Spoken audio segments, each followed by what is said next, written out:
کاروان الخیر سمر 2024 سامرا میں امام علی نقی علیہ السلام اور امام حسن عسکری علیہ السلام کے مزارات اور روضہ اقدس میں ہیں۔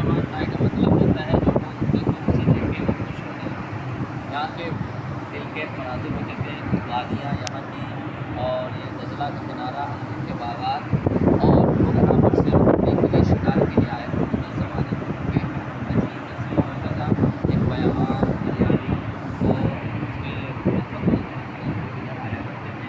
اس زمانے میں اس کو سرمن رائے کہا جاتا تھا، یعنی جو دیکھے وہ خوش ہو جائے۔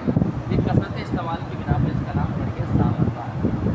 اور سامرا مطہرہ جب امام علی نقی علیہ السلام، امام حسن علیہ السلام یہاں پر ہوئے تو اس کا نام سامرا مطہرہ پڑ گیا، وہ سامرا جو پاک و پاکیزہ ہے۔ تو آج جس جگہ پر ہم آئے ہیں، آپ کی صبح کا آغاز ایک عظیم عبادت اور عظیم سفر سے آپ کا ہو رہا ہے۔ یہ زندگی کی ہماری حسین صبح ہوگی جو امام زمانہ علیہ السلام کے گھر کے دیدار سے ہوگی۔ اللہم صلی علی محمد اللہم صلی علی محمد ہر انسان، ہر شخص یہ چاہتا ہے کہ وہ اپنے خدا کی بارگاہ میں جائے، مولا سے ملے، امام سے ملے۔ آج آپ 3 امام کے گھروں میں آئے ہیں۔ یہ زیارت اور جتنی بھی آپ زیارتیں کی ہیں یا کریں گے ان میں بڑا فرق ہے۔ اس زیارت میں اور زیارت میں فرق کیا ہے؟ جہاں بھی آپ جائیں گے، جن اماموں کی بارگاہ میں جائیں گے، وہاں پر اماموں کو لے جا کر دفن کیا گیا۔ وہ امام کا حرم ہے، امام کا روضہ ہے، امام کی قبر ہے۔ لیکن جہاں پر آپ اس وقت کھڑے ہیں یہ امام کا گھر ہے۔ امام کو لے جا کر کہیں دفن نہیں کیا، امام کو خود ان کے گھر میں دفن کیا گیا۔ تو گویا کہ آپ کو دو شرف مل رہے ہیں، ایک تو امام کے گھر کا دیدار ہو رہا ہے، دوسرے جو ہے امام کے قبروں کا آپ دیدار کر سکتے ہیں۔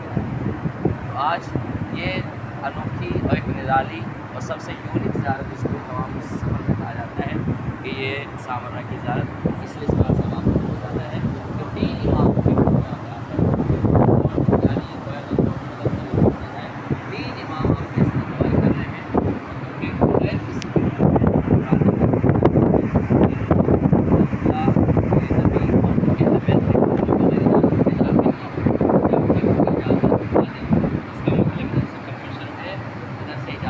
تب آپ یہاں پر داخل ہو رہے ہیں۔ تو خوش نصیبی ہے کہ ہمارا استقبال 3 امام بہرحال ایک کے قابل ثواب اور فائدہ ہو گیا۔ جو سامرا مطہرہ کا یہاں پر یہ عباسی حکمہ جتنے بھی گزرے ان کا قائد تک ہوتا تھا بغداد، فوجی چھاونی ہوا کرتی تھی سامرا میں، اس لیے کہ امام کا نام کیا ہے؟ 11ویں امام کا نام حسن نام ہے۔ عسکری کیا ہے؟ لقب ہے۔ عسکری کا مطلب کیا ہوتا ہے؟ لشکر والا، ٹھیک ہے، فوج والا۔ امام کے پاس کوئی لشکر تھا؟ کوئی فوج تھی؟ اگر ہوتی تو پھر امام کو کیوں قید و بند میں ڈال دیا؟ مدینے سے لے کر آئے اور قید میں یہاں پر ڈال دیا۔ تو اسی وجہ سے کہ یہ فوجی چھاونی تھی، امام کو قید و بند میں رکھا گیا، تو اس وجہ سے ان کا نام لقب کیا پڑ گیا؟ عسکری۔ لشکر کے درمیان میں، لشکر والوں میں، فوجیوں کے درمیان میں امام کو قید و بند میں رکھا گیا، اس کی وجہ سے اس کو عسکری کہا جاتا ہے۔ عسکری لشکر والا ایک توجیہ یہ بیان ہے۔ دوسری توجیہ بھی بیان کی جاتی ہے کہ جب ایک حاکم نے امام کے دور کے معتصم باللہ ظاہر تھا، تو اس نے جب امام سے امتحان لیا اور اپنا لشکر، اپنے چاہ و اشم دکھانے کے لیے ایک بڑا کثیر تعداد میں تا حد نظر لوگوں کو جمع کیا، اپنی فوج کو جمع کیا، امام کو بلایا، ایک بڑا سا ٹیلا لگا کر کے، اسٹیج لگا کر کے وہاں پہ امام کھڑا کر، دیکھو میرے پاس کتنی فوج ہے۔ تو امام نے دیکھا، اور دیکھنے کے بعد جب یہ چیزیں ہوئی تو امام نے کہا اچھا تم اپنی طاقت کا مظاہرہ ہمارے سامنے کر رہے ہو؟ تو امام نے ایک کچھ کلمات زبان سے ظاہر کیے اور پھر کہا ذرا آسمان کی طرف نظر اٹھا کر دیکھو۔ جب اس نے آسمان کی طرف دیکھا کہ زمین سے آسمان تک پوری جگہ لشکری لشکر بنا ہوا تھا اور وہ کش کھا کر زمین پر گر گیا۔ اس وجہ سے امام کو عسکری کا ایک توجیہ یہ بیان کیا کہ خیر یہ ایک علمی مذاکرات ہے۔ تو اس وجہ سے کیوں قید و بند میں ڈالا؟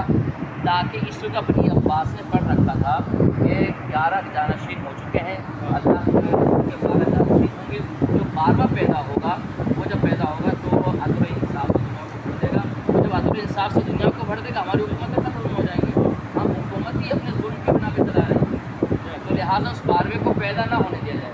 امام کو قید میں ڈال دیا، فیملی سے دور رکھا، فیملی سے دور رہیں گے تو کیا بھی ڈال دیا، تو اس وجہ سے یہ اس پلاننگ کے ساتھ جب رکھا گیا، اور جس طریقے سے موسیٰ کو پیدا نہ ہونے کے لیے بڑی کوششیں دائیوں کو بھیجتے تھے. ایسے جناب ہے جس کے پاس جو ہے دائیاں آتی تھی چیکنگ کرنے کے لیے, وہ پورے پہلے دائیاں لگی تھی. پھر امام کو پیدا بتانا پڑا. 70,000 بچوں کا بنایا تھا پھر تاکہ جناب موسیٰ کی ولادت ہو, لیکن ہوئی. اور ظالم کے ہاتھوں میں پرورش ہوئی اور ان کے محل میں پروان چڑھ کر کے اس کے منہ پر تماشا مارا گیا. ابھی بھی گوشت کے نام پر خریدو خدا کی قدرت سے نہیں ٹکرایا کرتے ہیں. یہ پورا منظر قرآن نے بیان کیا ہے. اسی طرح جب پورے 3 سال ہو گئے قحط پڑ گیا, نہ بارش نہ کچھ دانا ہو رہا ہے, لوگ پریشان ہو گئے کیا کریں. ایک عیسائی پاس بھی آتا ہے, ہاتھوں کو بلند کرتا ہے, بارش ہو جاتی ہے.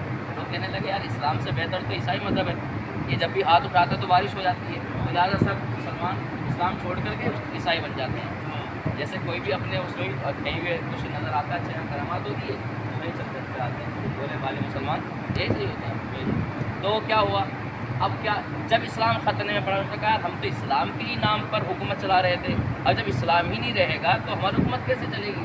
اب کیسے اسلام کو بچایا جائے. کسی نے کہا اسی کو لاؤ کہ جس نے ہمیشہ اسلام کے لیے قربانی دی ہے. کا کون ہے, کہا کہ وہ حسن عسکری ہے. امام کے پاس گئے, کہا کہ دیکھو ایسا ایسا مسئلہ. امام کہ یہ بس یہ بات ہوئی ہے, جاؤ سب لوگوں میدان میں جمع کرو. اور جمعے کے دن سب کو جمع کر لیا گیا. اور اس پادری کو بلاؤ. جو اس پادری کو بلاؤ اس نے دعا کے لیے ہاتھ اٹھا, ویسے ہی بادل آنے لگے, ہٹاٹ لو اندھیرا چھا گیا. امام نے اپنے غلام سے کہا جاؤ اس کے ہاتھوں کو پکڑ. جب ہاتھوں کو پکڑا تو کہا جو چیز اس کے ہاتھ میں لے کر کے آ جاؤ. اس کے ہاتھ میں ایک نبی کے جسم کی ہڈی تھی. نبی کے جسم کی خاصیت یہ ہوتی ہے جب بھی کھلے آسمان میں آتا ہے تو بادل سایہ فگن ہو جاتا ہے. کھلے آسمان پہ برہنا نہیں ہوتا جسم نبی کا.